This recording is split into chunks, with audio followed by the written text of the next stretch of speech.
आपण पाहत आहात महाराष्ट्र वृत्तदर्शन न्यूज, रोखठोक आणि निर्भीड।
महाराष्ट्र वृत्तदर्शन न्यूजवर मी आहे पूर्वा आणि आपण आलेलो आहे आज वाघमोडे यांच्या घरी गणपतीच्या दर्शनासाठी। कारण आपण एक छान स्पर्धा घेतोय, ती म्हणजे भव्य घरगुती गणपती आकर्षक सजावट स्पर्धा, ज्यामध्ये आपण सर्व गणपतींचं दर्शन घेतोय, त्यांच्यासाठी केलेलं आरास बघतोय, डेकोरेशन बघतोय आणि त्यानुसार प्रत्येकालाच प्रत्येकाच्या घरच्या बापांचं दर्शन व्हावं ही खास एक सोय तुमच्यासाठी करतोय। तर आज आपण आलेलो आहे वाघमोडे यांच्या घरी विद्यानगर येथे आणि जसं की मी मगाशी म्हणाले भव्य, तर तशीच त्यांच्या घरची सुद्धा भव्य अशी मूर्ती आहे बाळ गणेश स्वरूपातली। तर बाळ गणेश स्वरूपातली मूर्ती बसवण्यामागचं काही खास प्रयोजन? गेले 3 वर्ष आम्ही गणपती बसवत आहोत आणि यावेळेस आम्ही आमच्या हॉलमध्ये पूर्ण फुलांची सजावट केलेली आहे आणि मंदिराचा देखावा पण केलेला आहे। माझ्या दादाचा नवस होता की त्याला मूल व्हावं, म्हणून आम्ही यावेळेस बालगणेश बसवला आहे आणि त्याची देखावा सुद्धा आम्ही एका लहान बाळासारखी केलेली आहे। त्यांच्या आपण बघू त्यानंतर की एक छोटंसं बाळ त्यांनी आणलेलं आहे, बाळ गणेश आपण असं म्हणूया त्याला। त्याला छान एक टोपडं त्यांनी घातलेलं आहे आणि छानसा खाऊ त्याच्या समोर ठेवलेला आहे आणि लहान मुलांना आपण जसं सांभाळतो किंवा त्याचे जसे लाड पुरवतो तसंच यांच्या घरीही ते सगळं चालू आहे. आणि छोटंसं बाळही तुमच्या घरात आहे, बरोबर? मग ही सगळी एवढी सजावट कशी केली, म्हणजे किती दिवस लागले आणि इतके छान बाप्पा तुम्हाला कुठे मिळाले? आम्हाला हे बाप्पा कोल्हापूरमध्ये मिळाले आणि गेले 8 दिवस आम्ही ह्याच्यावर सगळं काम करत होतो. 8 दिवस पूर्ण सजावटला गेले.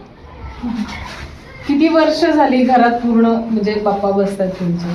गेले 3 वर्ष झाले बाप्पा बसतात. 3 वर्ष. हो. खूप छान. आणि आरासही तुम्ही बघताय की फुलांचीही आरास केलेली आहे. मागं खूप मोठा असं फुलांचीच आरास इथे दिलेली आहे. आणि आत आल्यानंतर एका मंदिरात आपण आलेलो आहे, असं खरंच खूप म्हणजे प्रसन्न वाटतंय. एवढं छान त्यांनी केलेलं आहे. तर खूप छान झालेली आहे सजावट. आणि तुम्हाला सगळ्यांना गणपतीच्या खूप खूप शुभेच्छा. बोला गणपती बाप्पा मोरया.